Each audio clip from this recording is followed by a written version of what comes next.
Hey everybody, Gerda Mala here, clinical psychologist and private practice success business coach and mentor. And I wanted to briefly come live and share a very short message with you guys. I have just hopped off a live stream that I was running in my Next Level Mastermind group, and we spoke a lot about time mastery and our sense of time. Hey Shane, how are you? I've been following your travels everywhere on your bike, very interesting, and you seem to be having a ball. Hey Mark, how are you going? Good to see you on here as well. So we've been speaking about time mastery, and I say time mastery, but it's really about self-mastery, right? It's that's effective time management is self-mastery, because it's all about our behaviors and of course the way we think about time. But we spent about at least half an hour talking about all of that, and I thought I want to come on here and just share a little gold nugget with you guys as well. Because if I had $1 for every time a practice owner or a clinician for that matter tells me they don't have time, I would be a very wealthy lady today. Very wealthy. I would be completely retired, and I would be sitting on my beachfront home somewhere on the coast, just sipping lovely mocktails or coffee or whatever. I would be very well off, and it's a constant thing, right? If we're really honest, even if you're not saying it out loud, you might be thinking it like, oh, I don't have time to do that, or it's that feeling of overwhelm and anxiety about all these things on our to-do list. When I'm going to do it, I'm going to run out of time. And I found a lot of time people spend more time trying to do all these things, when really it's not about the length of time, it's not about the hours that you do, but it's what do you do with your hours when you have them, right? You might feel like, you know, yes, I've done well, I've been at the practice 8 hours today, I was the last one to leave, but were you actually productive when you were there, right? Like, I don't work a lot of hours anymore, but when I work, I'm really focused on what it is that I'm doing. I know what my priorities are. I make sure that I put off distractions, right? I actually close my inbox. I don't look at notifications. I actually don't have any notifications except for Voxer coming onto my phone, and the only reason I have Voxer notifications is because that is for my higher level clients. It pays me a lot of money to be available and be there to help them when they have challenges in their practice, but I don't have any other notifications on my phone, right? Because I want to make sure that I am 100% productive when I'm doing a task. So my days normally start around about 11, officially after I've done school drop off, after I've gone to the gym, then I have a shower, then I have breakfast and coffee. So by 11 o'clock, I'm ready to start my day, right? And normally come 2:30, that's when my day starts to finish. If I need to leave to get the kids at school at 3 o'clock, if they, and they're back to school today, if they are taking the bus, they'll be here by 4. So, which means I normally finish work by 3:30.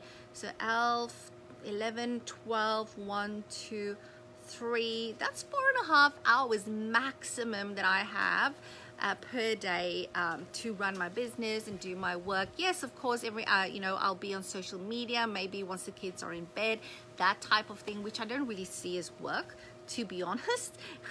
It's just nice and fun and relaxing, and I enjoy doing it anyway, and talking to my people, my community. So what I'm saying is that my day, the hours I have to really knuckle down and work on my longer term plans, on maybe, you know, putting new programs together, all that type of stuff, I don't have a lot of time to do it, which means that I really need to make sure that I get double the amount of stuff done. And it's almost a way, if you want to think about it, of expanding time. You can expand your time, which is a very empowering belief to have, if you believe that I have the power to expand my time, versus the constant thinking, worry, anxiety around, oh my God, I've got so much stuff to do, I'm never going to get it done, and it's never good enough, right? We judge ourselves as, it's never good enough, I didn't do enough, there's still 20 things on the list, how am I ever going to do this? And it's that downward spiral of negative thinking causes so much angst amongst people in general, actually, right? This is not exclusively at the hands of clinicians or practice owners. Most people that have a goal, that are high functioning, that are working towards something, that is trying to build something like a business, suffer from this, right? The cat just jumped off the roof, and now of course the dogs are like up in arms, pretending to be guard dogs. That's the little noise you just heard there. So again, coming back to moving away from the angst and the worry towards really starting to develop that belief through affirmations, through daily reminding yourself that you have the ability to expand time by ensuring that when you sit down to do something that's on your list, you know what your priorities are, you get rid of the distractions, and you then knuckle down and you make every minute count, every second count, right? When you do that, you will be expanding time because you will be so much more productive with the stuff that really matters, okay? This works.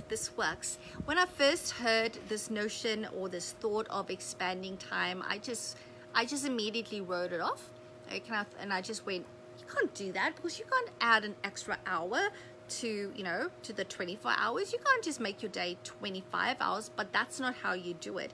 You expand your time by knowing what it is that the aligned action is that you want to take. So asking yourself, what is the most important things I need to do today?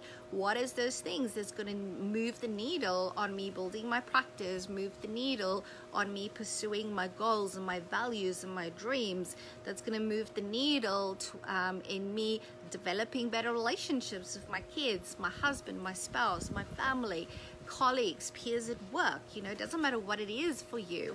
And asking that question, and then really getting rid of all the other distractions, and then putting in a committed effort on that task that needs to be done. And that's going to give you that feeling of real accomplishments, instead of feeling like it's never good enough, I'm never doing enough, I need to stay more and more hours, because that just leads to burnout, people, and we do not want that. So my message for today is to really think about this. This whole time issue, it's so huge, and your neural pathways are so well developed towards I don't have time, that inner self-talk. So it does take some time to really stop, to become mindful, and to go, okay, hang on, that my brain is just going down this automatic pathway that it is so used to running down. It's a clear pathway. If you think of pathways in the bush, right, pathways that's been walked out over and over again, it's easy to run down those, versus a new pathway where there's maybe bushes that you need to cut down, all that type of thing.